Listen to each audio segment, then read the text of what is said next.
बिस्मिल्लाहिर्रहमानिर्रहीम। इस वेले असी दरबार शेख शाह पिन्नन वली कादरी रहमतुल्लाह अलैह दे दरबार दे गेट ते खलोते हाँ ते दरबार शरीफ दे कोल जान लगे। साढ़े नाल मुहम्मद अफजल अरूपी मौजूद ने ते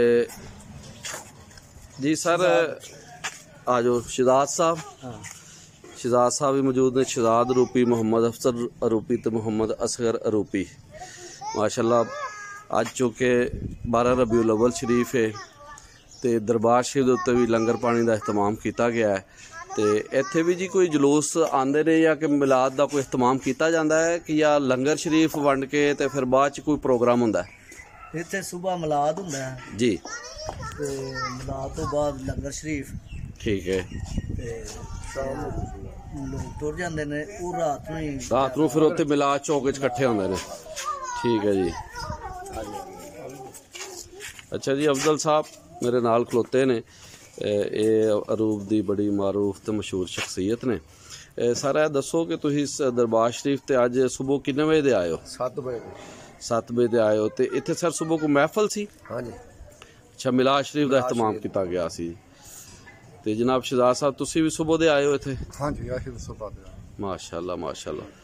तो ये दसो जी, अरूप के अंदर जिहड़ा एहतमाम किया जाता है दरबारां दे उत्ते, मज़ारां दे उत्ते, गली महल्ले दे विच, ये तुसीं किन्ना चिर तो ये चीज़ वेख रहे हो?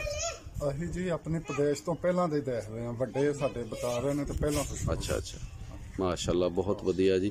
यानी तुहाडे वड्डे दस रहे हैं कि इत्थे शुरू तो एहतमाम किया जाता है। ये जी वेखो जी, ये अपनी मुहब्बत का इजहार है जिस तरह लोग कर रहे हैं। बहुत वधिया, अल्लाह जज़ाए खैर दे सारिਆਂ ਨੂੰ। तो असी हुण जी दरबार की तरफ जावांगे, मज़ार शरीफ की तरफ। उत्थे वो बीबियां बैठियां ने।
Nims college, Nims college Daska.